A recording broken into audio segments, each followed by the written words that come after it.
Linda pour les prix. D'accord. Écoute, bienvenue tout le monde.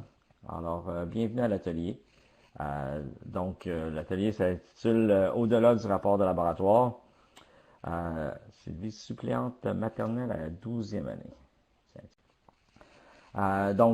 L'atelier s'intitule Au-delà du laboratoire, comment transformer nos pratiques d'évaluation en sciences. La raison d'être de l'atelier, dans le fond, c'est que en sciences, on est reconnu de cette façon-là à vouloir être très traditionnel dans nos façons de faire, mais aussi très traditionnel dans nos évaluations. Je vous donne un exemple bien personnel. Il n'y a pas si longtemps, mes évaluations en sciences consistaient en deux choses. Des tests à la fin du module, donc un test en fin de module, un laboratoire et un rapport de laboratoire formel, et de temps en temps un projet de recherche. Donc, si tu prends un cours de sciences 11e, 12e année, ou n'importe quel cours de sciences au secondaire, 4 modules, 4 tests, deux ou trois rapports de lab formels, deux ou trois projets, et ça, c'était l'évaluation. Donc, est-ce qu'on peut faire différemment? Bien évidemment. Et on peut rendre la vie plus facile comme prof parce que c'est quand même long au niveau de la correction, là, les rapports de lab traditionnels. Puis on peut rendre ça aussi plus intéressant parce que lire 30 rapports de lab formels, ça devient un petit peu redondant. Fait que, il y a moyen de faire un peu mieux. Donc, c'est ce qu'on va regarder ensemble aujourd'hui. Ouais. Vous avez vu la description de l'atelier, je ne vais pas passer à travers tout ça, donc on va regarder un peu comment est-ce qu'on peut transformer nos pratiques d'enseignement, mais aussi nos pratiques d'évaluation. Et dans le contexte actuel qui est un peu incertain, on ne sait pas trop comment ça va se dérouler. Est-ce qu'il y a des façons créatives, puis on va échanger aussi sur ces façons créatives-là qu'on peut transformer dans le contexte actuel de la pandémie, compte tenu que les laboratoires sont limités, compte tenu des distances, compte tenu de toutes les restrictions. Quand on y met les contraintes, c'est là qu'on nous amène à être plus créatifs. Okay? Donc, en termes de résultats, on va avoir la chance aujourd'hui de réviser les étapes de la démarche scientifique. Donc, on va discuter un peu de la démarche scientifique, revoir un peu les étapes, puis voir certaines petites modifications qu'on peut apporter à ce niveau-là. On va explorer des alternatives au rapport de laboratoire traditionnel, quelque chose qui nous permet, que ce soit plus intéressant que de devoir lire 30 rapports de lab formels, mais aussi qui nous simplifie la tâche et peut-être plus intéressant pour les élèves. On va regarder un petit peu nos processus d'évaluation, comment adapter nos rapports de laboratoire dans un contexte où on va peut-être être en mode hybride, les laboratoires sont limités, on va peut-être être obligé de retourner à distance, on ne sait pas. Donc, comment est-ce qu'on peut faire ça? Se familiariser avec certains éléments pour favoriser l'apprentissage et évidemment, si on a la chance, on va avoir la chance, on veut partager nos idées et partager des ressources. Et c'est toujours une bonne idée de pouvoir partager. Des fois, on a l'idée de quelqu'un d'autre, si c'est une idée chez nous. Donc, si on peut partager, c'est... Donc, je vais commencer par me présenter. Mon nom est Daniel Cyr, je suis enseignant à Ottawa. J'enseigne au secondaire, donc j'enseigne de la 9e à la 12e année. Habituellement, j'enseigne des cours de 9e, sciences, donc sciences générales, chimie 11, chimie 12, bio 12. Ça, c'est grosso modo les cours que j'enseigne habituellement. Cette année, à mon horaire présentement, j'ai uniquement des cours de chimie 11 et de sciences 9e année. J'ai aussi œuvré pendant quelques années comme conseiller pédagogique pour le CFORP ainsi que pour mon conseil. Et dans les dernières années, je dirais, c'est là où j'ai voulu mettre en place dans ma salle de classe des transformations au niveau de mon enseignement, aussi au niveau de mon évaluation. Alors, Linda qui nous dit qu'elle est à Béatrice-des-Loges, donc pas très loin. Moi, je suis à De-la-Salle, donc en plein centre-ville. Alors, ça c'est pour moi. Ah, petite chose que j'ai peut-être oublié de mentionner aussi. Je pense que j'en suis à ma 21e ou 22e année d'enseignement. J'ai commencé en 99. Et je dirais que c'est peut-être l'année la plus étrange qui s'annonce de notre côté. Comme je disais tantôt, Habituellement, on a 2 semestres, un à l'automne, un à l'hiver, un peu comme le cégep ou l'université. Là, on nous a divisé en quadrisemestres, donc des semestres de 2 mois. Alors, je ne sais pas trop comment ça va fonctionner. Donc, les élèves ont 2 cours par jour, soit le matin ou soit l'après-midi. Donc, j'enseigne 2 cours de chimie. J'ai un cours de chimie tout l'avant-midi et l'autre cours de chimie tout l'après-midi. Donc ça va être particulier parce qu'habituellement, on a des périodes de 75 minutes. Maintenant, on va avoir des périodes le double finalement. Alors, ça risque d'être un petit peu bizarre et drôle à jongler, mais on va... Donc ça, c'est pour moi. Maintenant, ce que j'aimerais un peu savoir qui vous êtes. Donc, j'ai eu la chance, là, il y en a, vous avez pu me dire un petit peu sur vous dans la boîte de clavardage. Et en même temps, question de prendre les présences. Donc, il y a un petit lien qui est là, qui s'appelle le formulaire de présence. Je t'invite à cliquer sur le lien et tu vas voir vos noms vont apparaître. Vous avez juste à cliquer dans les petites boîtes, juste à cocher pour me dire que vous êtes bel et bien présent. Et si votre nom apparaît pas, tout simplement l'ajouter à la fin de la liste. Alors, si je partage mon écran, je vois déjà qu'il y en a des gens. Donc, voilà. Donc, tout simplement cocher. Donc, faites cocher à côté de votre nom. Et si jamais votre nom apparaît pas dans la liste, donc s'il vous plaît, tout simplement l'ajouter à la fin. C'est ça, justement. Ajouter à la fin et cocher pour me dire que vous êtes là. Puis, pendant qu'on fait ça, s'il y en a qui ont la chance, j'aimerais ça, si vous pouvez soit prendre le micro ou simplement dans la barre de clavardage si c'est préférable. Tout simplement me dire là, de quelle région vous êtes. La plupart m'avaient déjà dit à quel niveau vous êtes. Mais quelle région, quelle ville, juste qu'on puisse avoir une petite idée là, dans quel coin vous vous situez. Quelle école. Donnez-moi un petit peu d'informations. Que ce soit par micro, les micros sont ouverts, comme on dit à la radio, ou dans la boîte de clavardage, là, les deux fonctionnent. École secondaire, école internationale, l'école internationale de McMasterville. C'est une école dédiée pour le programme international. Je suis au Québec, dans la région de Montérégie, près de Montréal, une trentaine de kilomètres. Donc, j'enseigne des sciences, secondaire 4. C'est un cours, c'est un cours 8 périodes cycle, 8 périodes cycle sur 9. Cette année, on a accès limité au laboratoire. Je ne sais pas du tout comment ça va se passer. On est dans des classes sèches.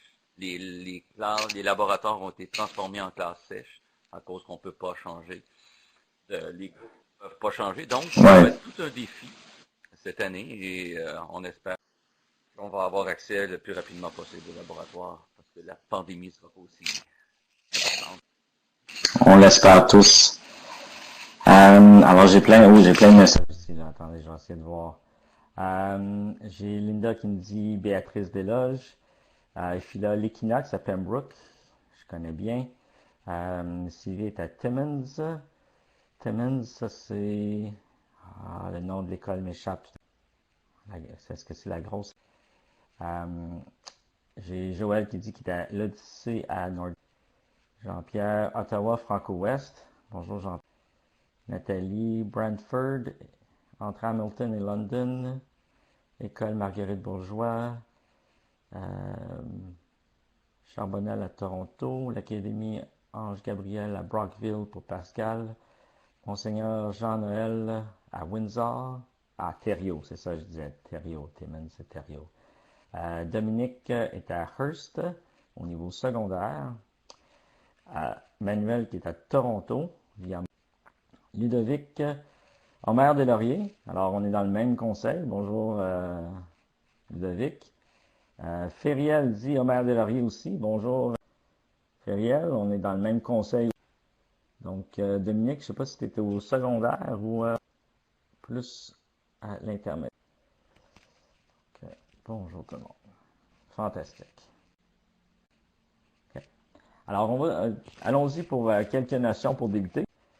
Donc, Quelques constats. Donc, au fil des ans, en travaillant comme conseiller pédagogique, mais aussi en salle de classe, j'ai eu la chance un peu de réfléchir à ma propre pratique. Puis, je suis arrivé à quelques constatations. Donc, c'est des constatations bien personnelles, mais je suis certain que vous allez pouvoir vous relier un petit peu. Une des choses que j'ai constatées, c'est que il y avait une certaine lourdeur en amont. Donc, en sciences, on a l'habitude d'enseigner beaucoup. On a beaucoup de concepts à enseigner. Donc, on enseigne les concepts. Et souvent, on a l'impression que il faut enseigner ces concepts-là avant que l'élève puisse se mettre en action. Okay? Donc, il y a beaucoup de lourdeur en amont, ce qui fait en sorte que souvent, on n'a pas beaucoup de temps pour les laboratoires, on n'a pas beaucoup de temps pour l'enquête, etc. J'ai remarqué aussi qu'il y avait peu de véritable application de la méthode scientifique, dans le sens que on a passé tellement de temps à enseigner des concepts que l'élève, lorsqu'il arrive en laboratoire, il connaît déjà la réponse. J'ai pas besoin de... Il connaît déjà les résultats auxquels il s'attend. Donc, ce qui fait en sorte que l'élève pourrait arriver en lab, puis s'il n'y a pas les résultats qu'il veut, ben il peut changer ses résultats pour avoir les bons résultats parce qu'il a peur que s'il n'y a pas des bons résultats, il n'y aura pas une bonne note. Donc, il y a peu de découvertes comme telles. La méthode scientifique, dans le fond, si on pense, si on est un chercheur dans un laboratoire, on ne connaît pas la réponse. Alors, c'est pour ça qu'on procède à la méthode scientifique pour arriver à des réponses à nos questions. Si l'élève arrive au lab, il connaît déjà la réponse, mais à quelque part, c'est pas très efficace. Donc, il y a peu de place à la découverte, peu de place à l'enquête. Tout ce qui est évaluation, ça repose majoritairement sur les épaules de l'enseignant ou de l'enseignante. Comme j'ai dit tantôt, il y a peu de variété dans mes tâches à moi. Il y avait peu de variété. Donc, c'était des rapports de lab, c'était des projets de recherche, c'était des tests à la fin de l'unité. Ça s'arrêtait à peu mal ça. Et très peu de place à la créativité et à la pensée critique. Et on sait tellement bien, sur la période maintenant qu'on vit, à quel point la pensée critique est importante. Okay, pour faire la... Donc, comment est-ce qu'on... Un élément sur lequel on peut s'appuyer lorsqu'on vient le temps de faire une transformation dans nos salles de classe, c'est tout ce qu'on appelle les compétences. Okay? À une certaine époque, on parlait des compétences du 21e siècle. C'est devenu des compétences globales. Et plus récemment, dans les dernières publications ministérielles, on parle de compétences transférables. Alors, qu'est-ce qu'on veut dire par compétences transférables ou compétences en général? On parle de pensée critique, on parle de la résolution de problèmes, l'innovation, la créativité, l'entrepreneuriat, l'apprentissage autonome. Okay? Il y a une différence entre un élève qui est autonome et un élève qui est capable d'apprendre de façon autonome. Donc, il y a une différence entre les deux, donc il faut pas confondre. Travailler en collaboration. Au 21e siècle, c'est encore plus important de travailler en collaboration. Je sais que cette année, ça risque d'être un petit peu plus complexe de travailler en collaboration. Il va falloir travailler en collaboration à distance, mais c'est possible de le faire avec nos outils, que ce soit les outils Microsoft ou les outils Google, de travailler en collaboration, même si on n'est pas un à côté de l'autre. L'idée de la communication. Communication scientifique, on est dans un monde de communication, c'est présentement hyper important la communication, de développer cette habileté chez nos élèves, de communiquer, d'avoir une bonne communication au niveau scientifique. Et il y a un grand besoin au niveau francophone de tout ce qui est vulgarisation scientifique. Donc, d'amener nos élèves à produire du matériel de communication scientifique pour vulgariser des concepts.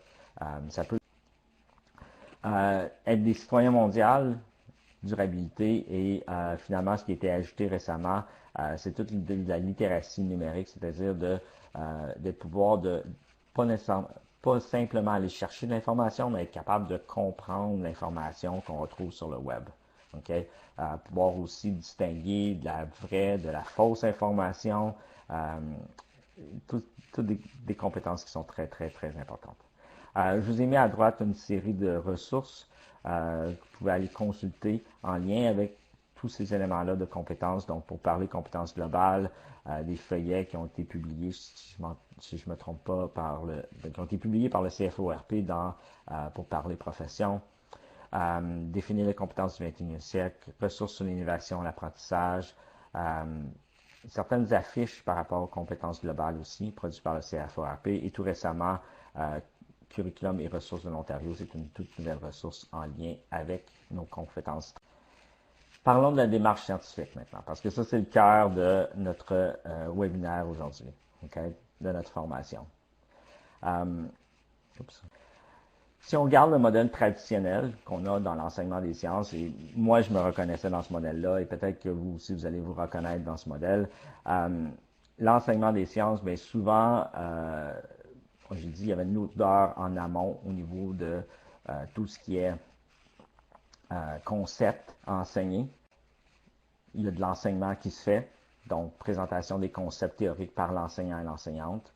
Ensuite, l'enseignant ou l'enseignante va modeler, donc une certaine résolution de problème. Donc, si je prends mon exemple en chimie 11, je vais enseigner un concept.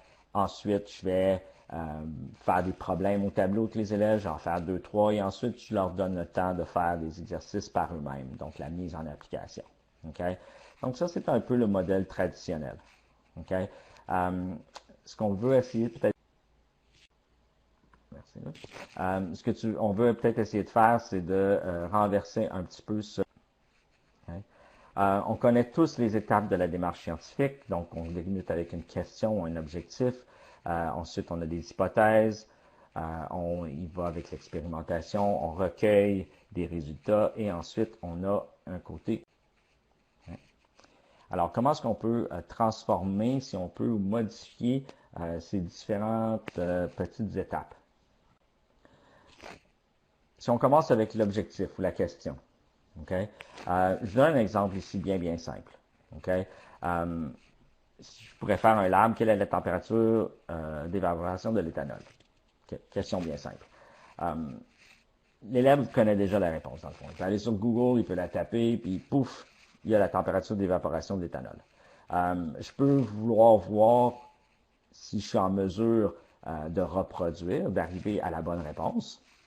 C'est très valable. Donc, dans le domaine scientifique, on a des laboratoires qui, justement, vont travailler pour aller vérifier les résultats des autres. Donc, ça a un côté valable. Mais c'est limité un petit peu. Donc, on peut partir d'une question qu'on a déjà et tout simplement la transformer un petit peu. Okay?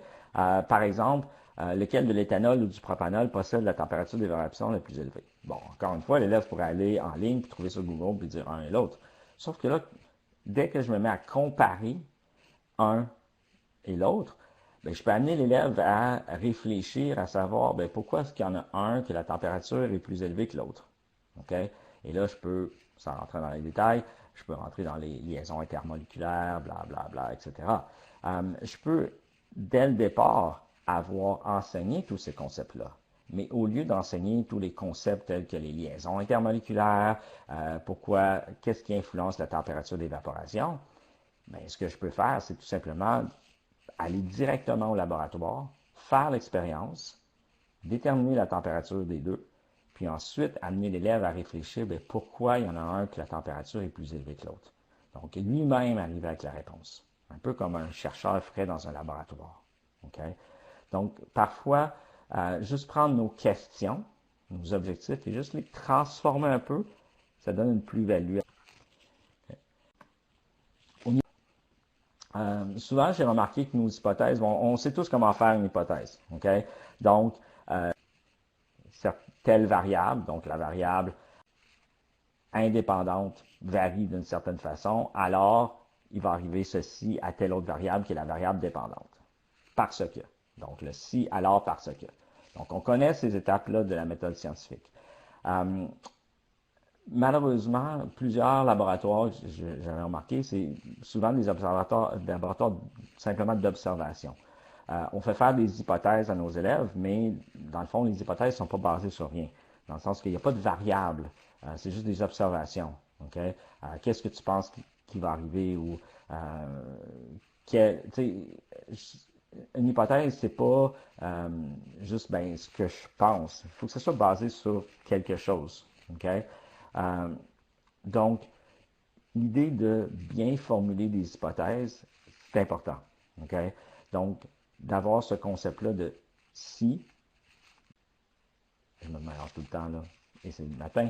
Si la variable indépendante varie d'une certaine façon, alors la variable dépendante va varier d'une autre façon. Pourquoi? Et j'ai placé ici deux ressources. Ben, une ressource, dans le fond, que je trouve très intéressante. Il s'appelle Pas à pas vers l'enquête. C'est produit par Éducation ou Smarter Science. Dans le fond, si vous cliquez là, sur les images, ça va vous amener au lien. Et celui-là que j'utilise, c'est ce qu'on appelle le niveau 2. Donc, il y a différents niveaux pour amener à développer des hypothèses. Donc, il y a niveau 1, niveau 2, niveau 3. Donc, dépendamment de quel niveau vous êtes, soit au primaire, l'intermédiaire ou au niveau supérieur, vous voulez peut-être utiliser des niveaux différents. Et dépendamment où sont vos élèves dans leur cheminement et à quel point ils sont à l'aise à formuler de vraies hypothèses, vous pouvez utiliser différents niveaux. Parce qu'à un moment donné aussi, on entre le principe des variables contrôlées. Okay? Donc, je prends l'exemple bien simple. En chimie 11, on veut mesurer l'effet de la température sur le volume d'un gaz. Okay? Ben, quelles sont les variables qu'on veut contrôler? On veut contrôler la pression du gaz, donc garder la même pression, et on veut contrôler aussi le volume. Non, pas vrai, la quantité de gaz, voilà. On veut contrôler aussi la quantité de gaz. Donc, une hypothèse que j'aurais ici, par exemple, si la température d'un gaz augmente, donc ça c'est ma variable indépendante, alors le volume augmente parce que, et là je rentrerai dans les explications. Okay? Donc, des fois, de revoir nos laboratoires pour s'assurer qu'il y ait vraiment une variable indépendante, une variable dépendante, de façon à ce que l'élève puisse vraiment rédiger une vraie hypothèse. Et non, il faut faire la distinction entre une hypothèse et juste une idée ou un instinct ou juste une prédiction. Donc, il y a une différence entre une hypothèse et une prédiction. Donc, il ne faut pas nécessairement... Okay? Donc, allez voir, c'est une excellente ressource à ce niveau-là. Okay? Au niveau de l'expérience, ça a l'air qu'on peut tracer sur ces choses-là ici. OK. Au niveau de l'expérimentation, on peut distinguer deux éléments sur deux continuums. Okay? Il y a tout ce qui est l'idée du protocole expérimental. Donc, est-ce que le protocole expérimental est fourni par l'enseignant? Okay? Ou encore, est-ce que le protocole expérimental est développé par l'élève? Okay? Donc, on a un continuum à ce niveau-là. Et ensuite, on a les résultats. Est-ce que les résultats sont connus ou encore les résultats sont inconnus? Et là, quand je dis inconnu, ça peut être autant inconnu de la part des élèves que de la part de l'enseignant. Donc, les deux. Des fois, on peut faire une expérience, puis même l'enseignant ou l'enseignante ne connaît pas les résultats. Plus souvent qu'autrement, nos laboratoires se situent ici. Okay? Donc, c'est-à-dire qu'on fournit le protocole aux élèves et on connaît les résultats. Okay? Il n'y a rien de mal à ça, dans le sens qu'il y a certaines expériences qui sont très, très procédurales et on veut que les élèves puissent développer des habiletés au niveau du procédural. Exemple bien simple, en chimie, faire un titrage. Ben, c'est très une procédure, donc il faut, les élèves n'ont jamais fait de titrage. C'est une technique à apprendre. Donc, des fois, on veut faire ce laboratoire-là pour permettre aux élèves de développer la technique, de venir à l'aise avec la technique. Mais une fois qu'ils connaissent la technique, ben, ce qui serait intéressant, c'est de les amener un peu plus ici. Okay? C'est-à-dire qu'eux-mêmes développent un protocole pour lequel on ne connaît pas les résultats. Okay? Alors, les amener petit à petit de ce côté-là. Donc, si on est capable, au niveau de notre expérimentation, à les varier un petit peu, soit au niveau du protocole, donc c'est pas toujours un protocole qui est fourni par l'enseignant, des fois par l'élève, au niveau des résultats, parfois connus, parfois inconnus. Okay? Donc, si on est capable de varier ça, ce serait fantastique. Okay? Je vais vous donner un exemple tantôt. Avant d'aller plus loin, je ne sais pas s'il y en a qui avaient des questions, commentaires jusqu'à ce point-là. Est-ce qu'il y a des choses qui vous ont allumé peut-être une petite idée, une petite chandelle? Il y a un commentaire. Je sais pas s'il y en a qui... Discussion avec mes collègues. Et souvent, au laboratoire, on essaie de faire des hypothèses, comme tu l'as bien mentionné, mais notre problème est jamais clairement énoncé. Souvent, on part en laboratoire avec pas de réel problème, et après ça, on leur demande de faire une hypothèse et d'arriver à une hypothèse qui est, comme tu l'as très bien dit, je pense que, mais qui est plus de la croyance que une démarche. Et on est souvent plus près d'une croyance, ou je pense que, mais c'est parce que le problème est mal posé. Et souvent, c'est la phrase du départ. On part l'expérience avec une mauvaise prémisse, avec pas de problème, qu'on veut. Et c'est justement en changer la question qui va faire toute la différence. Exactement. Le laboratoire est identique, mais parce que la question, c'est une question qui se finit avec un point d'interrogation. Et souvent, nos problèmes ne commencent pas avec une question qui se finit par un... Oui. Puis souvent, justement, on a beaucoup de laboratoires qui sont plus des laboratoires d'observation. Et c'est correct aussi d'avoir des laboratoires d'observation, de découverte, surtout avec les plus petits. Mais on veut les amener à un moment donné à vraiment comprendre le principe des variables. Donc, pour avoir cette cause à effet, finalement, d'arriver à l'idée de la cause à effet. Donc, petit à petit, on va amener à ce côté-là de développer les variables. Une fois qu'on a nos résultats, bien, on doit les analyser. Okay? Et avec le temps, j'ai remarqué que nos élèves ont beaucoup de difficultés à structurer leur pensée et à analyser les résultats. Okay? Et j'ai eu la grande chance, à un moment donné, d'assister à une conférence aux États-Unis qui était offerte par c'est NSTA, National Science Teachers Association. Donc, c'est l'association américaine des enseignants de sciences. Si jamais vous avez la chance de participer à cette conférence-là, éventuellement, quand la pandémie, les frontières seront ouvertes, je vous l'encourage fortement. Je suis arrivé, j'ai découvert, dans le fond, pas une technique, mais une façon de structurer la pensée. Eux, ils appellent ça CER ou CER, ou en anglais, on va appeler ça Claim Evidence Reasoning. Alors, je l'ai traduit par affirmation, preuve et raisonnement. Okay? Parce que plus souvent qu'autrement, quand vient le temps d'analyser les résultats, c'est un petit peu partout. Les élèves ont beaucoup de difficultés à structurer leur pensée. Et là, quand tu analyses les résultats, tu es un peu comme un avocat qui veut défendre un point. Okay? Alors, à la fin, il faut que tu arrives avec une conclusion et voici les preuves. Donc, pourquoi telle personne est coupable ou non. D'accord? Alors, si on regarde, on commence avec une question, peu importe la question, et je leur dis, commencez votre conclusion, votre analyse des résultats par votre affirmation. Qu'est-ce que vous avez trouvé? Parce que le lecteur, lui, il veut avoir la réponse. Okay? Puis ensuite, une fois qu'il a la réponse, il va aller lire le suite. Donc, commencez avec votre affirmation. Ou un peu comme en français, on peut faire le lien lorsqu'on fait un paragraphe. Notre première phrase d'un paragraphe, c'est notre grande idée. Et ensuite, on va développer notre idée. Okay?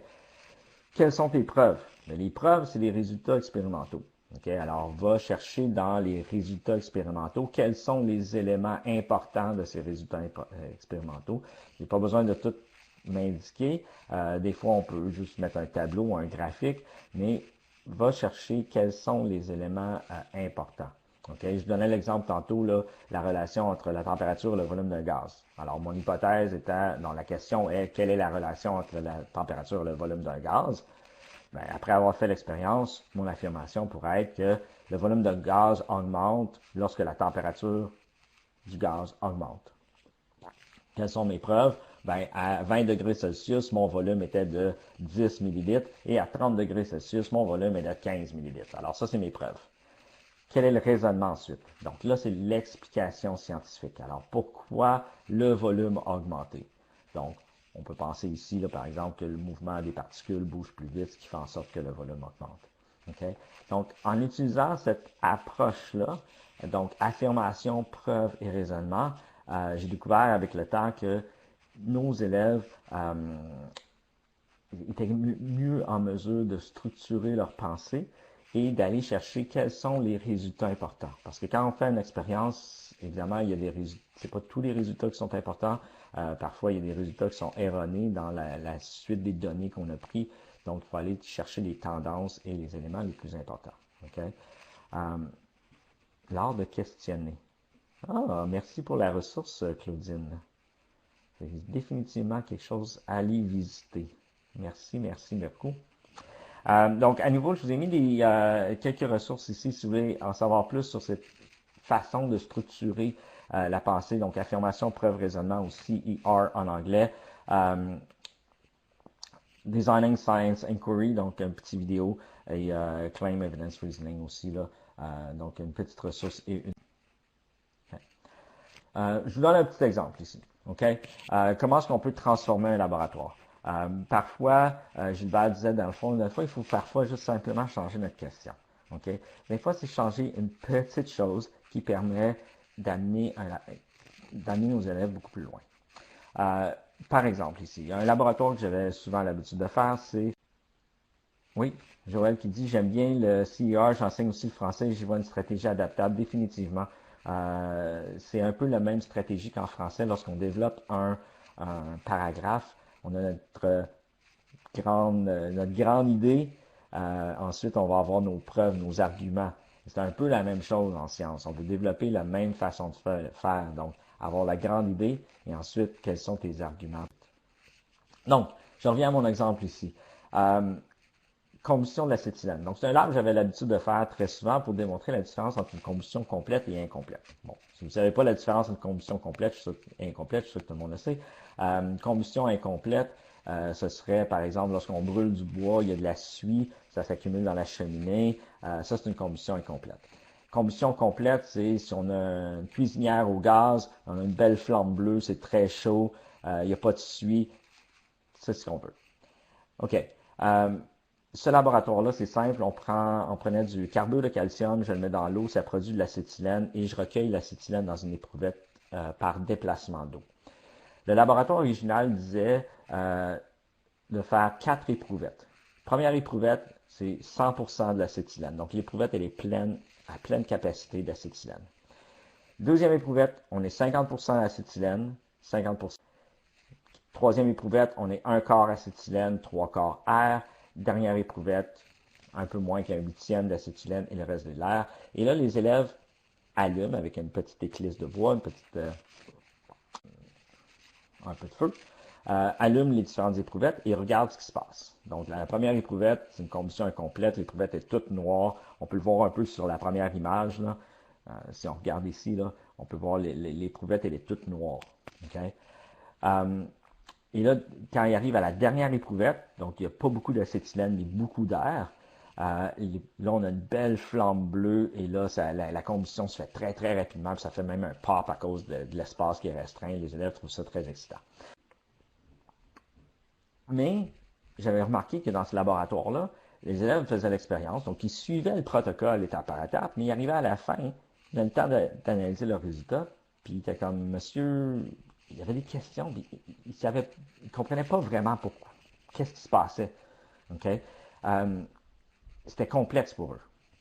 Donc, afin de développer un petit peu leur pensée critique, puis c'est ça l'un des problèmes que j'ai remarqué, c'est que pendant une expérience, les élèves ne comprennent pas nécessairement ce qu'ils font. Ils vont faire les étapes, étape par étape, sans vraiment comprendre pourquoi. Et là, ils arrivent pour analyser leurs résultats, et là, ils ont plein de difficultés parce qu'ils ne savent pas pourquoi ils ont fait telle ou telle étape.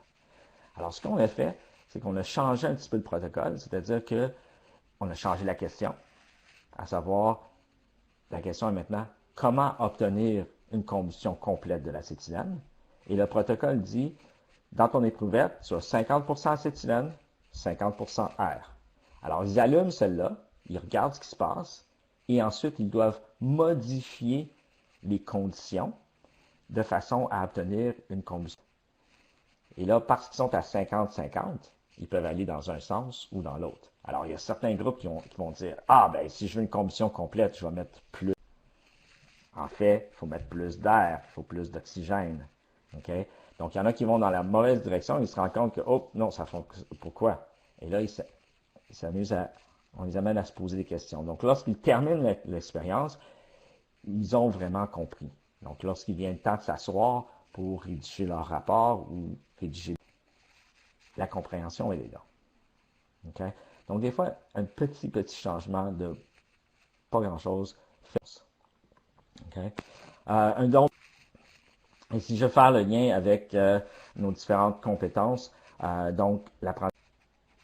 Effectivement, les élèves n'ont pas pris l'habitude de lire et de préparer leur expérience avant d'arriver en classe. Ça, c'est vrai. Et je dirais même s'ils lisent le protocole, des fois, ils ne le comprennent pas. Okay? Donc, des fois, de porter des petits changements à nos protocoles expérimentaux pour les forcer à réfléchir tout au long de l'expérience. Alors, pourquoi je fais ça? Pourquoi je fais cette étape-là? Pourquoi je fais telle étape? OK? C'est quoi le but? OK? Parce que souvent, ils vont, c'est ça qui est triste, faire un lab, ça peut être simplement faire une recette. OK? Je peux faire une recette sans comprendre c'est quoi le rôle des ingrédients dans ma recette. Et si je suis capable d'amener les élèves à comprendre, c'est encore mieux. OK? Comme ça, s'il manque un ingrédient, ben, je peux le substituer par un autre. OK? Si je fais un gâteau et on me demande de la poudre à pâte, et j'ai pas de poudre à pâte, ben, je peux mettre du vinaigre et du bicarbonate. Ça marche, parce que je comprends la raison d'être de la poudre à pâte. Pas différent des adultes. C'est vrai. Un autre exemple ici, je vous parlais d'apprentissage, faire le lien avec l'apprentissage autonome. Okay? Je vous ai parlé tantôt que parfois on fait des labs parce qu'on veut développer chez les élèves cette habilité de faire certaines procédures, okay? Comme par exemple un titrage. Okay? Un des laboratoires que j'ai l'habitude de faire, c'est le titrage de vinaigre. Donc, on va titrer le vinaigre pour déterminer la concentration d'acide acétique dans le vinaigre. Une fois que les élèves ont développé cette technique-là, est-ce qu'on peut maintenant l'appliquer à autre chose? Okay? Donc, par exemple, le laboratoire ici, d'ailleurs, c'est une portion de l'examen final de mes élèves en chimie 11, c'est de savoir, je leur pose la question, okay? Dans le contexte, quel est l'effet, dans le fond, quel est l'effet de la température sur la concentration d'un gaz dans un liquide? Okay? Et quel est le lien puis faire le lien avec les changements climatiques et la capacité des océans à absorber le gaz carbonique. Puis, typiquement, ce qu'ils doivent faire, c'est qu'à partir de l'eau gazéifiée, bien, ils doivent développer un protocole pour aller vérifier quel est l'effet de la température sur la concentration de gaz carbonique dans l'eau. Okay? Donc, ils ont déjà fait le titrage, puis dans le fond, ce qui arrive, c'est que plus il y a de gaz carbonique dans l'eau, plus le pH est élevé, donc plus c'est acide, moins il y a de gaz carbonique dans l'eau, moins c'est acide. Donc, en chauffant de l'eau gazéifiée, donc ils vont mesurer, ils vont faire un titrage de l'eau gazéifiée à température pièce et un titrage de l'eau gazéifiée à une température autre. Et là, ils vont déterminer que lorsque je chauffe l'eau gazéifiée, la concentration diminue. Et là, ensuite, je les amène à faire le lien avec les changements climatiques. Donc, changement climatique, si la température de l'atmosphère augmente, bien, on se retrouve avec un gros problème parce que les océans ne peuvent plus absorber. Donc, c'est encore pire. Donc, à ce moment-là, quand ils font le laboratoire, ils n'ont pas la procédure, ils ont déjà un exemple sur lequel ils peuvent se fier. Ils ne connaissent pas les résultats, parce qu'on ne l'a jamais fait en classe. Puis moi non plus, je ne connais pas les résultats parce que je ne connais pas leur procédure. Okay? Donc, ben, je connais à peu près les résultats, là, le pH va changer. Mais ensuite, ça les amène à faire le lien avec autre chose, donc les changements climatiques. Okay? Donc, quelques petits exemples. Des fois, il suffit de changer un petit peu le laboratoire. Puis, ici, c'est un laboratoire qui existait déjà, où le protocole existe, où on prend des boissons gazeuses, puis c'est très bien détaillé, changer les températures, à quelle température, blablabla. Mais parce que mes élèves ont déjà fait un titrage, ben, j'ai pas besoin de leur donner la procédure, dans le fond. Ils peuvent adapter cette procédure-là. OK? OK. Là, ça fait un bon. OK? J'aimerais ça vous donner la chance de pouvoir échanger un petit peu. OK? Fait qu'on va essayer quelque chose. OK? J'ai ça, OK, que j'ai créé et je vais tout simplement vous partager pour vous montrer. OK. Alors, j'ai créé un petit tableau, OK, avec les différents cycles. OK. Donc, on a le cycle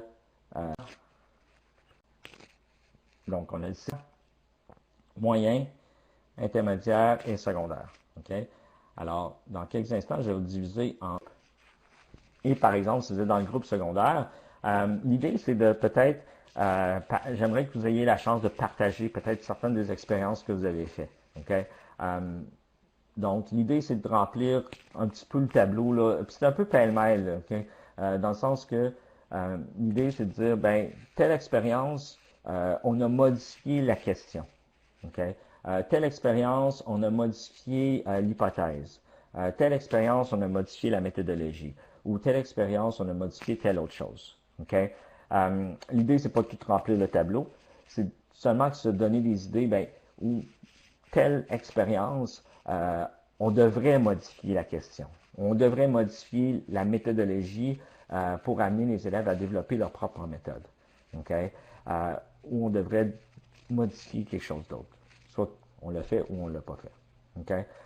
Fait que l'idée, j'espère avoir allumé certaines petites réflexions chez vous, puis que vous pouvez mettre ça sur papier, puis amener d'autres personnes aussi à réfléchir.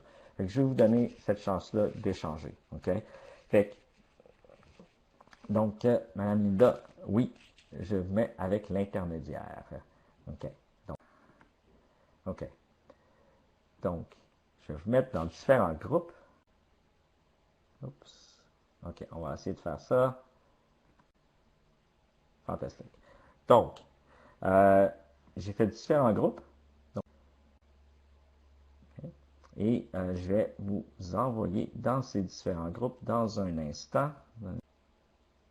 Et si jamais vous n'êtes pas dans le bon groupe, là, juste me le dire. Là, puis, Madame Linda, je vais vous mettre dans l'intermédiaire tout de suite.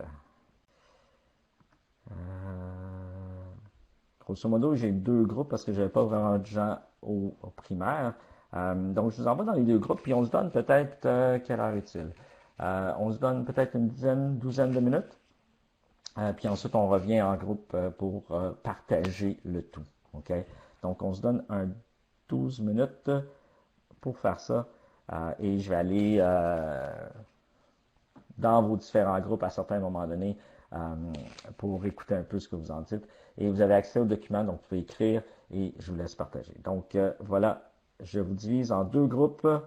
Vous êtes à peu près égal dans chacun des groupes. On va essayer ça à l'instant. Donc, bonne discussion et on se donne jusqu'à, disons, 10h10. Et on va...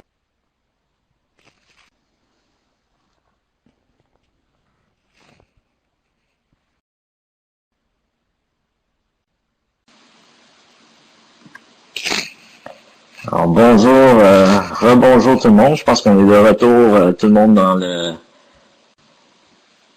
la joie de la technologie. Okay, j'ai juste partagé mon écran pour qu'on puisse regarder. J'aimerais ça qu'on prenne 2 minutes. S'il y a quelqu'un en 7e, 8e, je sais que j'avais indiqué certaines belles choses. Et j'ai vu aussi, j'ai pu me joindre aux gens aussi au secondaire. Et, je pense que vous aviez des belles discussions aussi. Donc, je ne sais pas si j'ai quelqu'un peut-être à l'intermédiaire, 7-8, là, qui voudrait juste peut-être partager un peu le fruit de vos discussions, peut-être un élément sur le Donc, comment est-ce qu'on peut modifier certains de nos laboratoires? Puis l'idée, c'est ça, c'est qu'on part de quelque chose qu'on a déjà. Okay? C'est pas de réinventer la roue, c'est pas de créer quelque chose de nouveau, mais c'est vraiment de partir de quelque chose qu'on a déjà, puis dire, ben, est-ce qu'il y a quelque chose qu'on peut améliorer pour bonifier ce laboratoire-là, pour le rendre un petit peu plus près de la méthode scientifique comme telle, que ce soit au niveau de la question qu'on pose, que ce soit au niveau de l'élaboration des hypothèses, de la méthodologie, tout ça. Je ne sais pas si quelqu'un voudrait prendre la parole en 7e, 8e.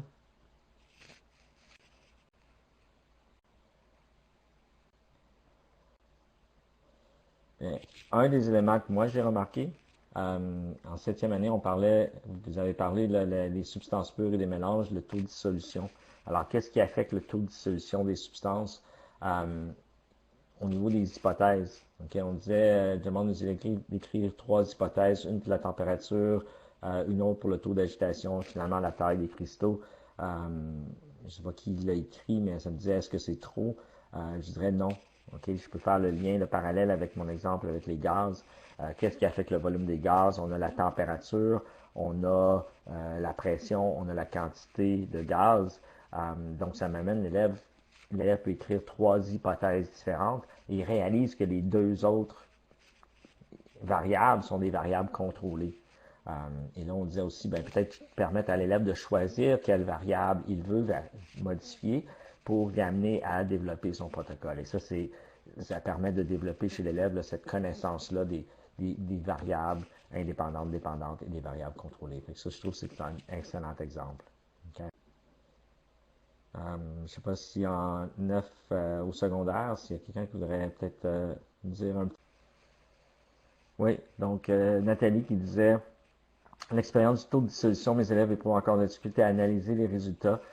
Oui, je dirais peut-être à ce moment-là, on peut passer un petit peu de temps sur l'idée de l'affirmation, la preuve, le raisonnement. Donc les années, parce que souvent ils ont beaucoup de difficultés à tout simplement identifier, OK, mais c'est quoi la réponse à ta question? Donc quand tu commences à ta question, donc par exemple, taux de dissolution, quel est l'effet de la température sur le taux de dissolution? Ben, commence par ta réponse.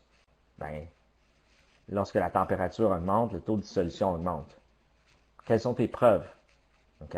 Ben, à 10 degrés Celsius, j'avais un taux de dissolution de X. À 20 degrés Celsius, mon taux de dissolution est Y. Quelle est l'explication maintenant? Et dépendamment du niveau, on peut aller seulement qu'avec affirmation, preuve.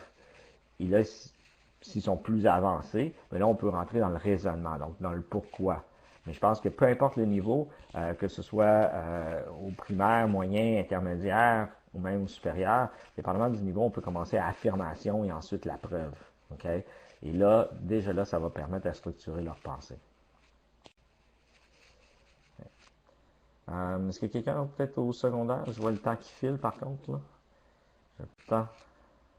Je pense que vous avez eu des bonnes discussions, donc on va peut-être... pour cette expérience, en séparant les hypothèses en 3 sections, ceci a aidé les élèves à comprendre un peu plus le problème définitivement. Okay? Donc, vraiment l'idée d'aller prendre une variable à la fois, puis les autres deviennent des variables contrôlées. Okay. Alors, okay. Au niveau du rapport de laboratoire maintenant, okay? Souvent on va, on a évidemment le rapport traditionnel, mais le rapport traditionnel, ça a ses bons côtés, mais ça a ses mauvais côtés. Au niveau de l'enseignant, c'est long à corriger. Au niveau des élèves, c'est long à produire aussi. Donc, il y a des alternatives. Alors, qu'est-ce qu'on peut faire comme alternative pour se simplifier un petit peu la tâche? Une chose que j'ai commencé beaucoup à utiliser, c'est, je n'ai pas le terme nécessairement francophone, mais ce qu'on appelle le one-pager, c'est-à-dire sur une seule page. Okay? Alors, comment est-ce que sur une page, on peut avoir un rapport de laboratoire? Donc, tout simplement, des fois, je vais là, dépendamment de quel lab on fait, si c'est un lab assez court, donc une seule page sur laquelle on a un tableau, comme on peut voir, là, où on a la question, l'affirmation, preuve, raisonnement, et l'élève remplit le tableau comme tel. Donc, dans la question, dans la section preuve ici, l'élève va tout simplement, par exemple, mettre ses tableaux, ses graphiques. Et dans la section raisonnement, il va avoir l'explication. Okay? Alors, tout simplement, cette idée de présenter tout simplement tes résultats sur une page, ça a beaucoup de bénéfices. Un, c'est beaucoup plus facile à corriger, mais pour l'élève, ça lui force à devoir synthétiser l'information. Et ça, c'est... on peut utiliser aussi la balado-diffusion. Okay? Si vous n'avez jamais fait de balado-diffusion, une balado-diffusion, c'est un peu comme une émission de radio, si on veut, le faire à l'oral. Okay? Donc, ça semble un peu bizarre d'avoir un rapport de laboratoire à l'oral, mais ça fonctionne très, très bien. Okay? Par exemple, le laboratoire, je vous ai montré sur la combustion complète et incomplète. Je leur ai demandé de me faire la balado-diffusion, donc à l'oral, avec un temps limite. Donc, par exemple, une des applications que j'utilise beaucoup, ça s'appelle GoSynth ou Synth. C'est une belle petite application qui permet de faire des micro-balados-diffusion de, je pense que c'est 436 secondes, quelque chose comme ça. 256 secondes. Ça revient à 4 minutes maximum. 4 minutes, quelque chose. Et à ce moment-là, l'élève, parce que c'est à l'oral, parce qu'il n'y a rien d'écrit, ça le force, ça développe ses habiletés de communication, mais ça le force aussi à synthétiser l'information et de communiquer cette information-là. Donc, encore une fois, en utilisant le principe de l'affirmation, donc il va arriver sur l'affirmation, ses preuves, donc il va dire ses preuves, qu'est-ce qu'il a observé et le raisonnement par la suite. Belle petite application qui fonctionne très très bien. Et ce qui est le fun aussi, quand c'est quelque chose à l'oral, nous on peut tout simplement l'écouter, puis là on prend des notes, puis ça se fait vite. Éternellement, on peut aussi demander à l'élève de faire une vidéo pour expliquer son rapport de laboratoire. Okay? C'est un petit peu plus complexe, dépendamment du niveau des élèves, ça peut être un petit peu plus difficile, mais ça se fait très très bien. Okay? Je vous montrerai un exemple tantôt, là, juste pour ne pas manquer de temps. Vous pourrez aller voir l'exemple qui est ici, mais tantôt je vais vous montrer un exemple, par exemple, d'une petite vidéo que pendant le confinement, j'ai demandé à mes élèves, faites un laboratoire à la maison pour comparer une propriété des composés ioniques et des composés covalents. Okay? Donc, pourquoi? Parce qu'à la maison, ben, on a du sel qui est un composé ionique, on a du sucre qui est un composé covalent, donc est-ce qu'on peut comparer les propriétés? Puis je leur ai demandé, ben, documenter, parce que je veux voir votre expérience aussi, documenter ce que vous allez faire. Je vais vous montrer la petite vidéo tantôt, c'était quand même intéressant. Quelle application pour la balado-diffusion? Le répéter, ça s'appelle Synth. Attends, je peux revenir en arrière. Ça s'appelle Synth ou encore GoSynth. Okay? J'ai un lien un peu plus tard tantôt aussi. Ça fonctionne super bien comme application simple. Les élèves peuvent le mettre sur leur téléphone, ça leur permet d'enregistrer directement sur le téléphone. Ça va super bien pour faire des balados-diffusion. Et il y a une limite de 256 secondes pour les balados-diffusion. Et on peut les rendre de façon à ce que les autres élèves peuvent écouter les balados des autres. Donc, ça devient un outil intéressant. Je vais vous montrer tantôt, on peut l'utiliser. Okay. Donc, quand on fait nos laboratoires, alterner le mode de laboratoire. Okay. Au niveau de l'évaluation, ben, on connaît, pour ceux qui sont en Ontario, on parle souvent de l'idée de la triangulation. Okay. Donc, l'idée que les preuves d'apprentissage d'un élève, il y a 3 volets. Donc, évidemment, il y a les productions, donc les tests, les projets, patati patata, mais il y a aussi toutes les conversations qu'on a avec les élèves, ainsi que les observations qu'on fait en salle de classe. Tout ça crée un tout qui nous permet d'apporter notre jugement professionnel pour déterminer le rendement de l'élève. Si on regarde les différents aspects, donc si je regarde au niveau des productions, okay, on peut varier nos modes de production. Okay? Puis en temps de pandémie, ben, c'est peut-être une bonne idée, une bonne opportunité d'aller varier nos modes de production pour avoir des choses un petit peu différentes. Okay? Une des choses que j'aime beaucoup utiliser, c'est par exemple l'infographie. Okay? Donc l'infographie, ce que c'est que c'est dans le fond, c'est comme une affiche informative. Il y a plein d'applications qui permettent de faire ces infographies-là de façon très simple. Et même que des fois, ben, les élèves, moi je suis dans une école plus artistique, et l'exemple que vous avez là, c'est une élève qui a décidé de peindre à la main son infographie. Alors, je leur demandais, en sciences 9e année, pour ceux qui enseignent sciences 9e année, j'ai un beau petit projet où je leur demande de analyser un écosystème fictif qui provient d'un film, d'un livre ou quelque chose de science-fiction. Elle a décidé d'analyser l'écosystème des schtroumpfs, okay? Donc, les chaînes alimentaires, les réseaux trophiques, relations proie-prédateur, etc. Donc, elle m'a fait une belle infographie par rapport à cet élément-là. J'ai une autre infographie à un moment donné que je peux vous montrer. Je vais prendre... C'est ici. Non, je ne l'ai pas. Ah... On va revenir ici. Okay. Donc, si j'y vais sur celle-là ici. Okay. Ici, c'est une autre infographie. Projet que j'avais donné à mes élèves à un moment donné, je leur ai dit, je sais que c'est un peu petit, là, je vais l'agrandir. Je leur ai dit, en sciences 9e année, on voulait étudier le système solaire. Okay? Alors, il y a le bon vieux projet où on fait un système solaire à l'échelle. Donc, on permet de combiner un peu de mathématiques, un peu de sciences, tout ça. J'étais un petit peu tanné de ce projet-là, donc je leur ai dit, je dis, OK, faites-moi une interprétation du système solaire en incluant une composante mathématique, donc un élément à l'échelle. Okay? Donc, que ce soit mettre les tailles des planètes à l'échelle, mettre les distances entre les planètes, mettre le nombre de lunes, peu importe. Il y a quelque chose à l'échelle. Et comme contrainte, parce qu'un des éléments, si on veut susciter la créativité chez nos élèves, c'est d'appliquer des contraintes. Okay? Donc, une des contraintes que je leur ai données, c'était simple, tu ne peux pas utiliser d'objets ronds pour représenter ton système solaire. Alors, tu peux faire n'importe quoi pour l'interpréter, mais rien d'objet rond. Alors, j'ai une équipe qui a décidé de comparer la taille des planètes et ils ont décidé de comparer la taille des planètes à des animaux, des êtres vivants. Donc, ils ont dit, si nous, on est la Terre, donc si une petite fille de 15 ans qui pèse 52,2 kg, c'est la Terre, quels seraient les animaux pour les autres planètes? Donc, par exemple, Mercure, ça serait le Chihuahua, Vénus, ici, ça serait un berger allemand. Je pense que Jupiter, qui est la plus grosse planète, serait 3 éléphants. Et là, j'ai une élève qui m'est arrivée une journée, elle dit, monsieur, est-ce que tu savais que le Soleil, ça serait 124 baleines bleues? Non, je savais pas ça. Il n'y a aucune façon que je pouvais savoir ça. OK? Puis là, elle était là toute impressionnée. Elle disait, monsieur, est-ce que tu savais que la plus grande planète qui est Jupiter, ça je savais que c'était la plus grande planète, c'est même pas une baleine bleue. Non, je savais pas ça non plus. Mais elle était toute impressionnée. Puis elle m'est revenue en me disant, wow, ok, ça c'est vraiment comme, ça m'a ouvert les yeux à savoir les proportions dans le système solaire.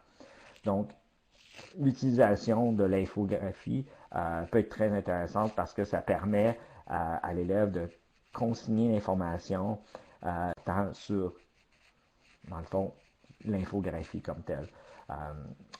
Donc, ça fait différent de la bonne vieille présentation du Google Slides. Okay? Donc, ça permet de développer leur pensée critique puis d'aller chercher quels sont les éléments. J'ai parlé de la balado-diffusion. Okay? Vous pourrez aller voir le lien. Donc, l'application s'appelle... donc, pour enregistrer les conversations. Parce que, bien évidemment, on n'a pas toujours le temps d'avoir des conversations avec chaque élève de façon synchrone, si on veut. Donc, qu'eux puissent nous parler puis on puisse écouter leurs conversations par la suite, ça peut être très intéressant. Dans un contexte de pandémie aussi, ils ne sont pas toujours devant nous. On a un nombre limité devant nous. On veut peut-être qu'ils puissent nous parler, nous expliquer ce qu'ils comprennent. Donc, vous pourrez cliquer ici, l'exemple que j'ai donné ici, c'est simplement, j'ai demandé à mes élèves, je les ai placés en groupe pour différents concepts de sciences 9e année. Puis, chaque groupe devait m'expliquer un concept. Donc, par exemple, qu'est-ce qu'un atome, qu'est-ce qu'un ion, qu'est-ce que la masse atomique, le numéro atomique, bref, les isotopes, par exemple. Alors, chaque groupe avait un concept qu'il devait expliquer. Et ensuite, les autres équipes peuvent écouter les explications des autres. Donc, ça devient une forme de révision aussi pour le test. Okay? Il y a Flipgrid qui fonctionne un peu de la même façon. La différence avec Flipgrid, il y a un concept vidéo. Donc, souvent, les élèves, des fois, ils n'aiment pas ça que les autres puissent les voir à la vidéo. Donc, c'est pour ça que j'aime l'idée de la balado-diffusion. C'est un petit peu plus anonyme. J'entends la voix, c'est tout. Je vois pas l'image. Des fois, c'est un petit peu moins intimidant pour les élèves. Mais Flipgrid aussi, qui est un bon outil pour enregistrer des conversations. L'idée, c'est de pouvoir recueillir de l'information puis de voir que l'élève puisse nous parler puis qu'on puisse savoir. Dans ce contexte-là, j'ai commencé à utiliser dans plusieurs de mes classes, donc en chimie 11 par exemple, l'idée du portfolio. Okay? Donc, en prenant les résultats d'apprentissage des différents modules, je les ai décortiqués pour aller chercher l'essentiel, donc les 5-6 résultats d'apprentissage importants. Et je leur demande, parce qu'en chimie 11, par exemple, ils font plein de problèmes. Je ne peux pas vérifier chacun des problèmes. Puis en plus, là, dans un contexte de pandémie où ils ne sont pas devant moi, je ne peux pas le voir, ils font à la maison. Donc, je veux qu'ils me démontrent qu'est-ce qu'ils ont fait. Donc, dans le contexte d'un portfolio, ils vont me soumettre des preuves de leur apprentissage. Okay? Alors, ça fait partie de mes observations. Donc, je peux faire des observations en salle de classe, oui. Mais même en salle de classe, des fois, je suis limité, je ne peux pas voir tout le monde.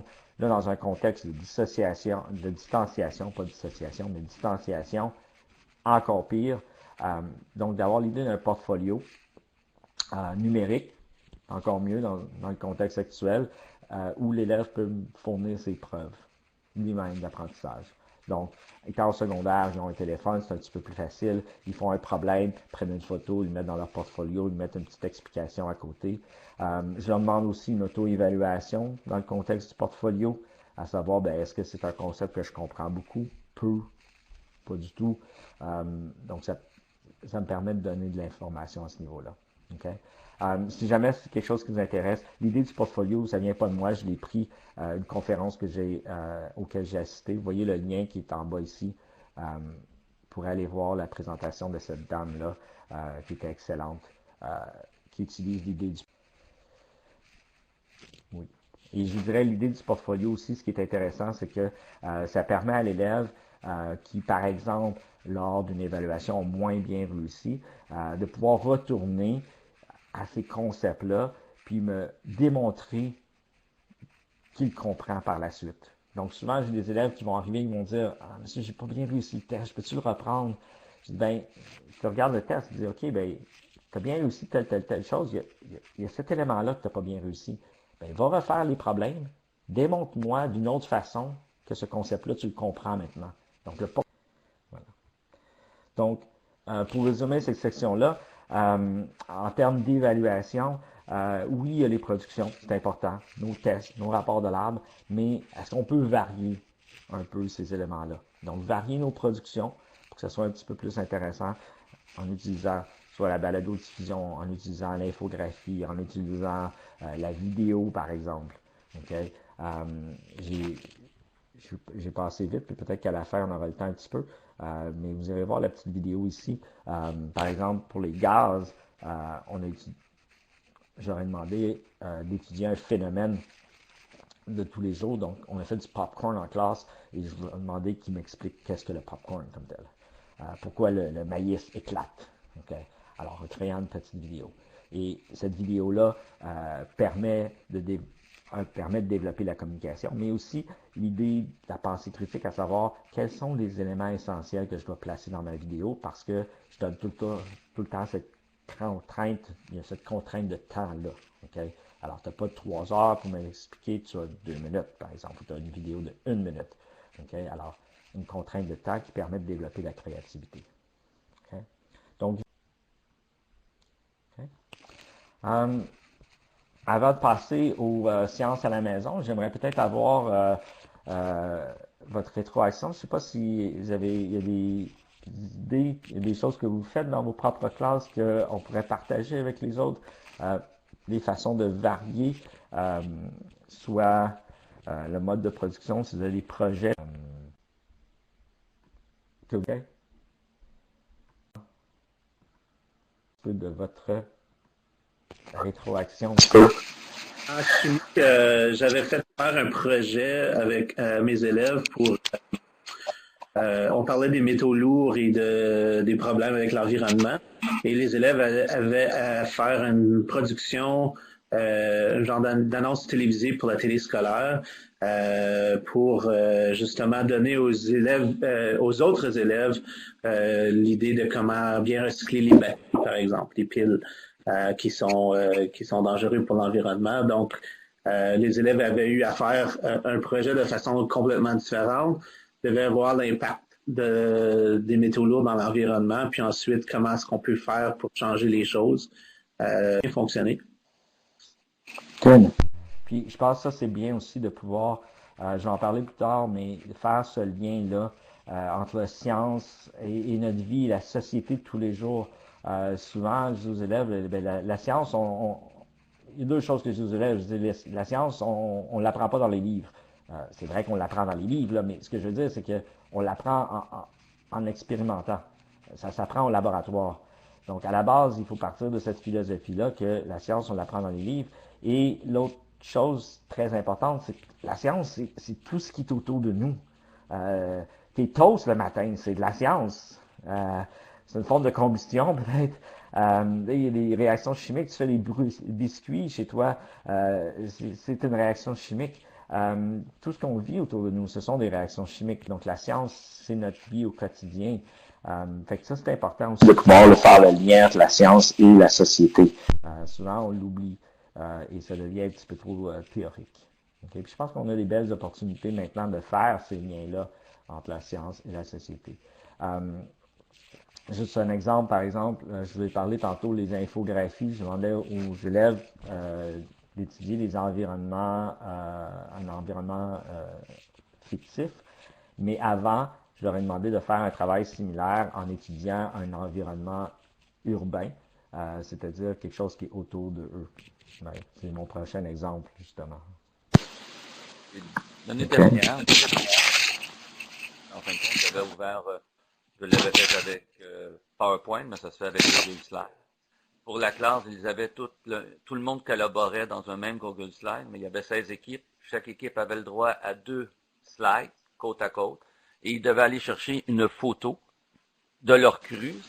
Et je mettais le logo Creative Commons, donc tout devait être libéré, aucune image de leur figure.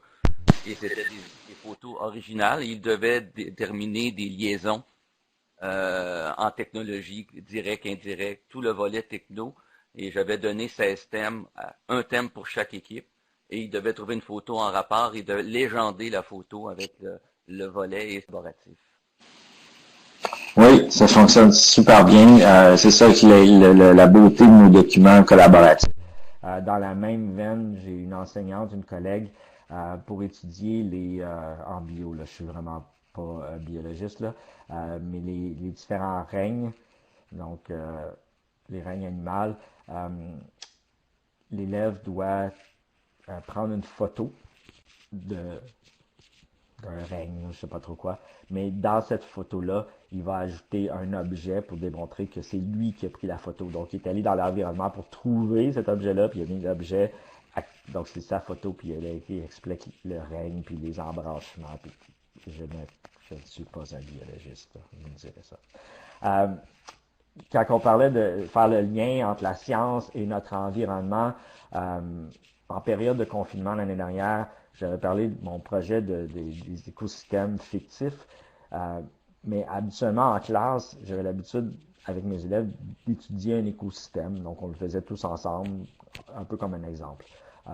Bon, là, c'était pas possible, alors j'aurais donné le projet des écosystèmes urbains, faire le lien entre la science et notre environnement, parce que la science est tout autour de nous, et j'aurais donné comme consigne, décris-moi un environnement, un écosystème qui est dans un rayon de 500 mètres, je pense, de ta maison. Okay? Parce qu'on était en confinement, on n'avait pas le droit de sortir. Alors, ta cour arrière, un petit parc que tu as le droit d'aller, ou une petite forêt que tu as le droit d'aller qui est pas loin, etc.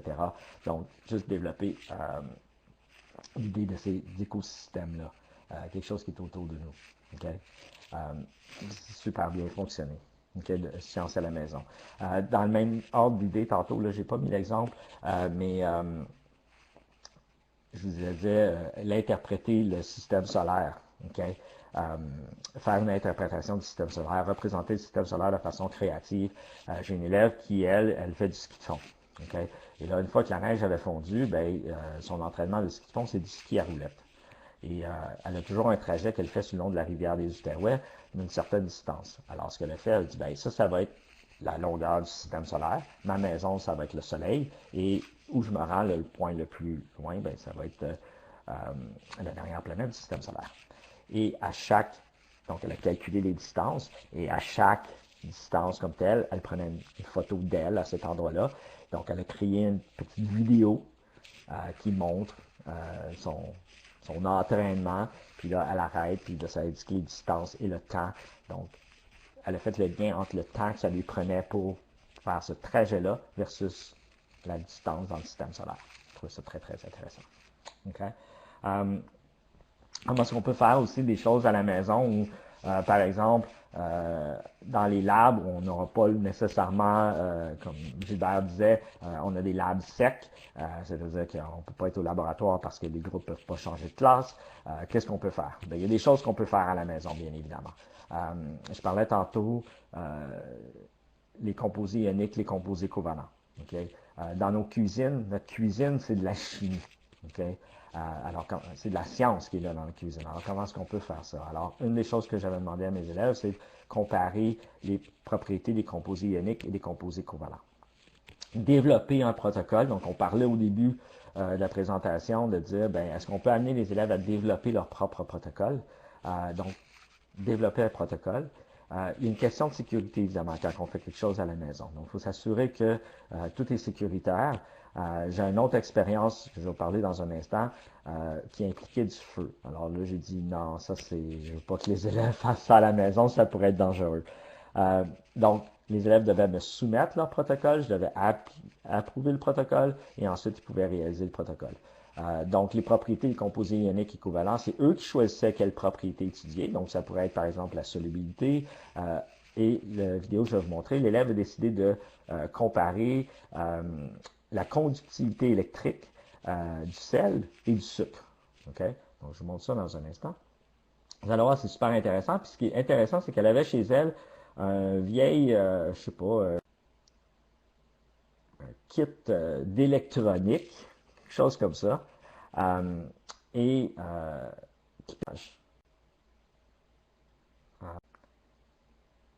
okay. Malheureusement, je pense que ça ne... Okay. Mais en tout cas, juste pour vous l'expliquer, vous irez voir la petite vidéo, okay, par vous-même.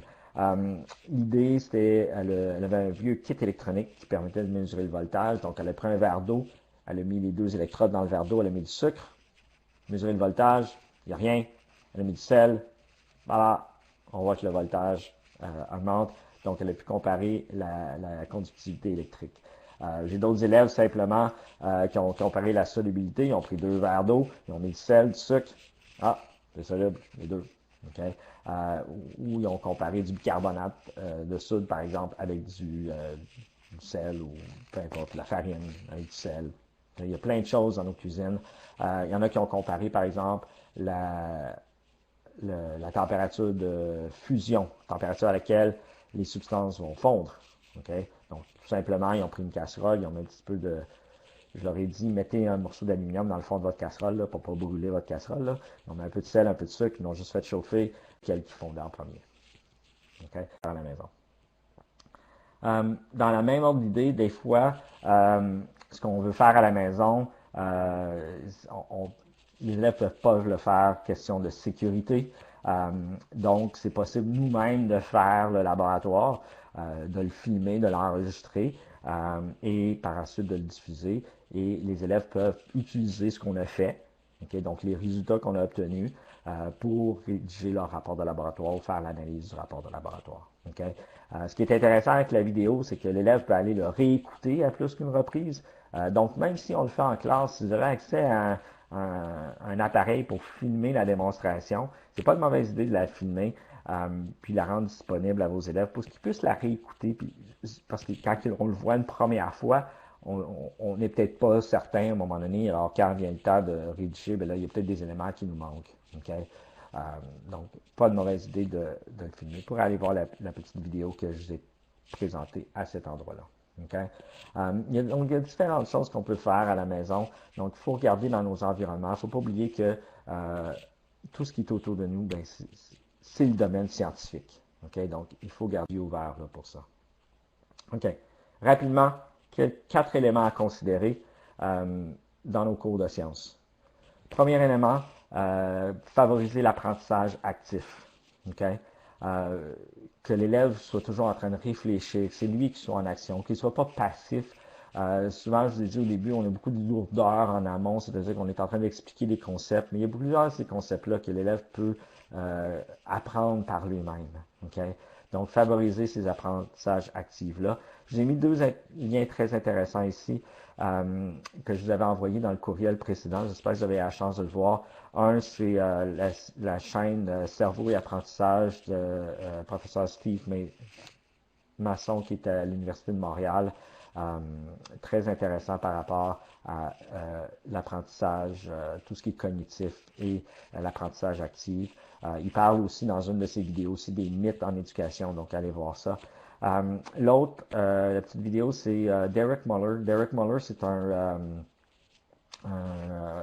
quelqu'un qui vient de la Colombie-Britannique.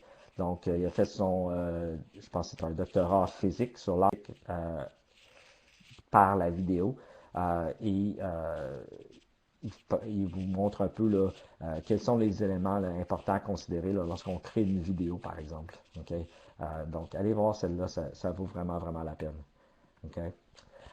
D'autres éléments à considérer, essayez de trouver des projets qui sont qui sont soit authentiques, c'est bien, mais qui ont quand même un sens pour l'élève. Et là, on peut développer de cette façon-là au niveau des compétences l'idée de la citoyenneté. Si vous ne connaissez pas les objectifs de développement durable des Nations Unies, ça vaut la peine d'aller se familiariser. Si on est capable de faire un lien comme ça, lorsqu'on est capable de donner un sens à un projet, nos élèves vont accrocher un petit peu plus. Okay? Un exemple que je vous donne ici, un projet que je donne en chimie 11, c'est de mesurer la qualité de l'environnement. Donc en chimie 11, on a un module sur l'air. Donc on nous demande, une des attentes, c'est d'aller observer la qualité de l'air. On a un module sur l'eau, donc une des attentes, c'est analyser la qualité de l'eau. Et on a un module sur les composés chimiques en direct, en général. Puis à ce moment-là, l'attente, c'est de regarder l'effet des composés chimiques sur notre vie. Alors, ce que j'ai fait, c'est que j'ai combiné ces trois-là, parce qu'on n'a jamais le temps de faire les trois. Je les ai combinés dans un seul projet et je leur dis, ben, choisis un des trois. Okay? Donc, offrir un choix aux élèves, c'est toujours aussi intéressant. Choisis un des trois et étudie soit la qualité de l'air, la qualité de l'eau ou encore les produits chimiques qu'on utilise, donc les savons, etc., dans notre environnement. Et là, les élèves ont eu cette opportunité-là de choisir quelque chose qui leur tenait à cœur. Okay? Alors, j'ai des élèves, par exemple, qui ont dit, nous, on va regarder les produits chimiques dans les baumes à lèvres et les rouges à lèvres. Et ils ont décidé par la suite de fabriquer leur propre baume à lèvres. Okay? On est en musique, on a une école artistique, j'ai des élèves de musique qui on a des cubicules là, pour la musique, puis à chaque fois qu'ils allaient dans les cubicules, ils trouvaient que c'était sale, puis que la qualité de l'air n'était pas bonne. Donc, ils ont étudié la qualité de l'air dans les cubicules comme tel, pour ensuite amener des recommandations à notre direction. Okay? Alors, essayez de trouver, de faire un sens avec l'environnement comme tel dans lequel les élèves se retrouvent. Okay? Que ce soit leur maison, que ce soit leur salle de classe, quelque chose qui est significatif pour eux. Okay? Pas oublier de faire le lien sciences-société. Okay? Dans cette optique-là, je me souviens plus tantôt qui parlait, là, qui avait fait les vidéos pour expliquer l'effet des métaux lourds, par exemple, sur notre environnement. Dans la même ordre d'idée, on avait un projet en sciences 9e année où on leur demandait aux élèves de faire une recherche sur un élément du tableau périodique. Ben, ça revenait à être une page Wikipédia là, sur l'élément comme tel. Alors, au lieu, j'ai tout simplement transformé cette activité-là en leur disant, ben, choisis un item dans ton environnement, détermine quels sont les éléments qui composent cet item-là, et ensuite, produis-moi une petite recherche sur l'un de ces éléments-là. Et comme produit final, il devait me produire une petite affiche avec un code QR, affiche qu'on peut placer à côté de l'item comme tel. Donc, vous avez ici, par exemple, l'extincteur, de quoi est composé l'extincteur, et les élèves ont décidé ici de faire une recherche sur le bismuth. Donc, en scannant le code QR, on peut en apprendre davantage sur le bismuth. Okay? Donc, ça permet de faire le lien entre la science et la société. Je sais que tantôt, je pense que j'ai vu dans la boîte de clavardage, il y a quelqu'un qui avait parlé du tomatosphère. Parlons Science. J'ai eu la chance d'aller sur le site de Parlons Science. Il y a beaucoup de projets comme ça, comme tel, qui permettent de faire ce lien entre la science et la société. Pour ceux qui ne connaissent pas le projet tomatosphère, c'est simplement des graines de tomates qui ont séjourné sur la Station spatiale internationale, qui nous sont acheminées. Et l'idée du projet, c'est de déterminer est-ce que l'effet d'être en apesanteur va influencer le taux de germination et la vitesse de germination des plantes tomates. Okay? Alors, c'est intéressant. On peut faire des liens avec les maths, par exemple, des graphiques sur les taux de germination. Et là, il y a plein d'autres choses qu'on peut faire par la suite. Une fois qu'ils ont germé, on peut faire plein d'autres expériences par rapport à qu'est-ce qui influence la croissance de nos plants. Et là, on peut utiliser cet élément-là aussi en termes de variables dépendantes, indépendantes, variables contrôlées, etc. Donc, on peut parler des variables contrôlées, par exemple, quantité de soleil, quantité d'eau qu'il faut donner à chacun des plants. Donc, un beau projet ici.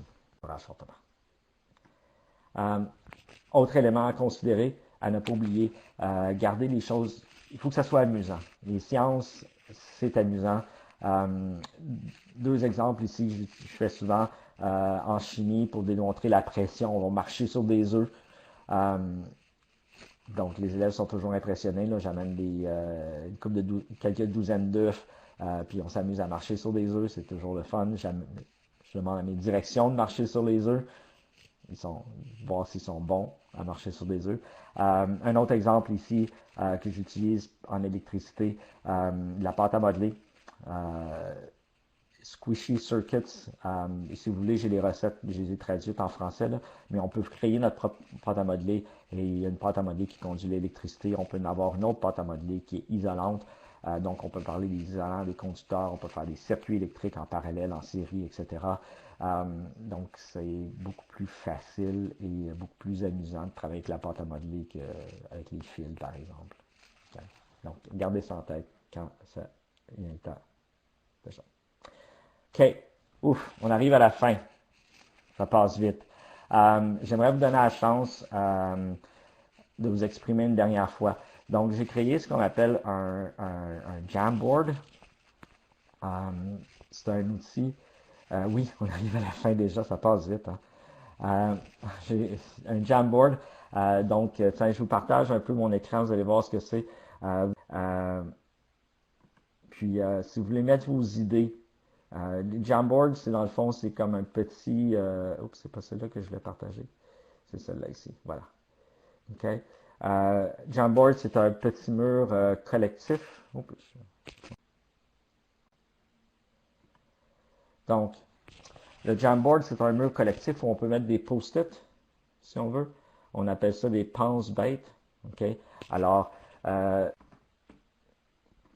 si vous avez eu des idées, s'il y a quelque chose qui vous a inspiré durant l'atelier, vous pouvez les mettre sur le Jamboard comme tel. Et on prend quelques minutes. S'il y en a il y a quelque chose qui vous a inspiré, j'espère, ou qui vous a fait réfléchir durant l'atelier, peut-être juste l'inscrire dans le Jamboard ou prendre le micro, prendre la boîte de clavardage, j'ouvre les lignes, comme on dit à la radio, et je vous donne la chance de vous exprimer un petit peu. Dites-moi quelque chose qui vous a inspiré ou quelque chose qui vous a fait réfléchir sur le Jamboard, sur la boîte, dans le micro.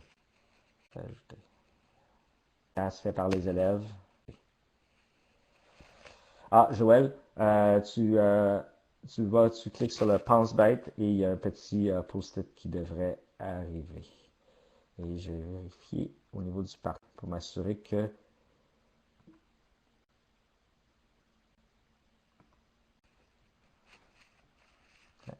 alors Joël, ouais, ça semble pas fonctionner, mais si tu veux nous écrire quelque chose peut-être dans la boîte de clavardage, quelque chose qui t'inspire, de prendre le micro, moi qui l'ai retenu.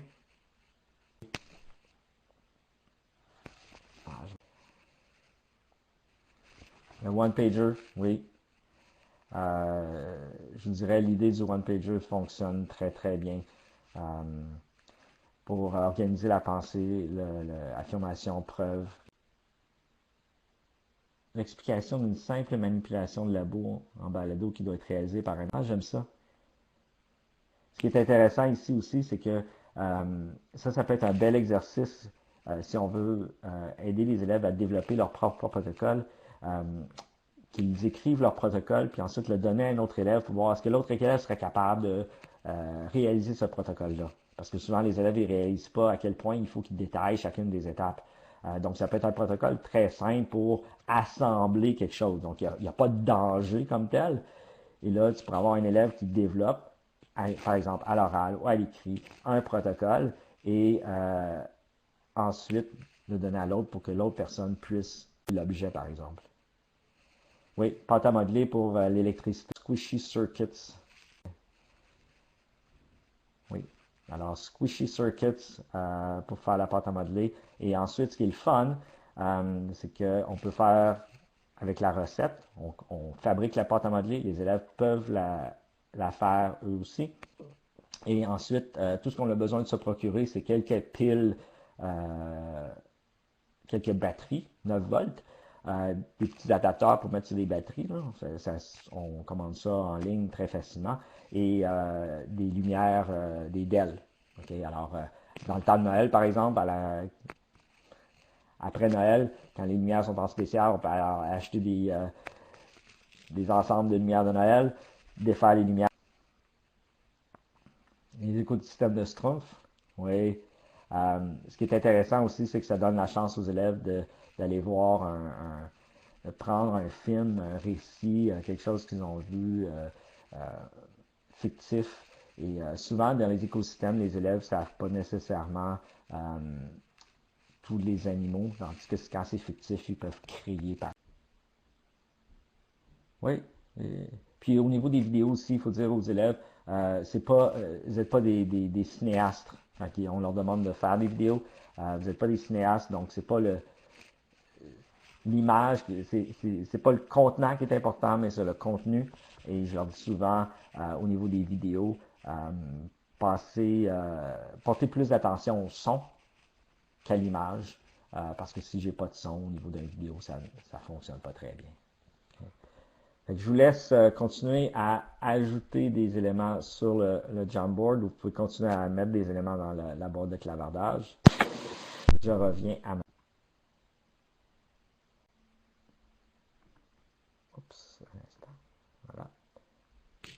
Alors, pour terminer, il me reste 2 minutes. Peu importe ce que vous faites, l'idée, c'est de prendre un premier pas vers la transformation de nos pratiques en sciences. Et peu importe quel est ce pas-là, éventuellement, quand on prend un premier pas, un autre pas et un autre pas, on se rend pas mal plus loin que ce qu'on pense. Alors, vous irez lire, si ça vous tente, un billet de blog que j'ai écrit qui s'appelle Un premier pas, parce que je suis un amateur de randonnée. Et des fois, en randonnée, on regarde le trajet qu'on a à faire, puis on se dit on se rendra jamais. Puis finalement, en mettant un pied devant l'autre, on finit par se rendre. Alors, si jamais vous avez des questions, n'hésitez pas, vous pouvez communiquer avec moi, vous pouvez me suivre sur les différents médias sociaux aussi, consulter mon site web aussi, je vais rajouter des ressources à ces niveaux-là. Vous pourrez voir la présentation va être disponible aussi sur le site du CFORP là, pour revoir en diffusion. Donc, vous pouvez aller la revoir là. Je vous invite aussi à compléter le formulaire de rétroaction. Donc, cliquez sur le lien. C'est toujours apprécié d'avoir votre rétroaction pour qu'on puisse s'améliorer d'une fois à l'autre, bien évidemment. Merci beaucoup à tous. Et voilà. Voilà, mon ami Louis. Encore une fois, subjugué par ta présentation, ta formation aujourd'hui. Je pense qu'on a plein d'idées pour faire de la science avec nos élèves. Et puis, moi, je suis même allé consulter sur Internet rapidement la recette pour les circuits en pâte à modeler. Finalement, ce que j'ai compris, puis moi, je suis pas très scientifique, mais ce que j'ai compris, c'est le sel qui fait que l'électricité peut... En tout cas, j'ai compris ça juste en regardant la recette. Fait que merci beaucoup aujourd'hui. C'était vraiment fascinant, encore une fois. Et puis... merci tout le monde de vous être branchés puis d'avoir accepté de suivre cette formation aujourd'hui. Si vous avez des questions ou des commentaires, vous savez qu'on est toujours là. Merci de les mettre dans le formulaire de rétro. Et puis, vous allez faire partie des... je pense qu'on est rendu à 378 personnes qui ont répondu le formulaire depuis la semaine passée. Fait que merci beaucoup. Et il y a d'autres formations qui s'en viennent d'ici la fin de la semaine. On vous encourage à les suivre. Il y a toujours la chasse au trésor le matin. 8h45 ou encore en rediffusion. Et puis, il y a toujours un indice qui est donné tous les jours. Et on cherche une phrase à la fin de la semaine, si ça vous intéresse. Voilà, merci. Merci tout le monde. Merci Daniel. Et puis, merci beaucoup.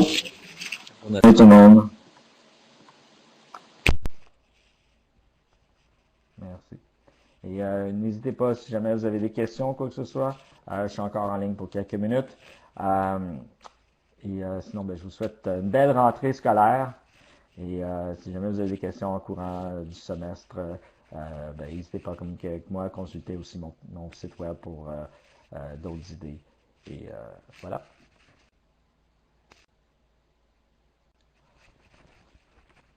Oui, le lien de la présentation, ça, je vais le remettre. Je vais retourner.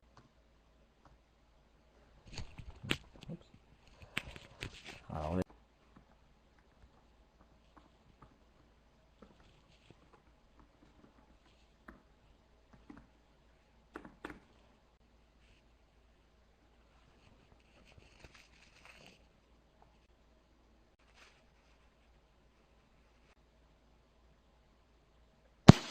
J'aimerais sortir, je sais pas comment.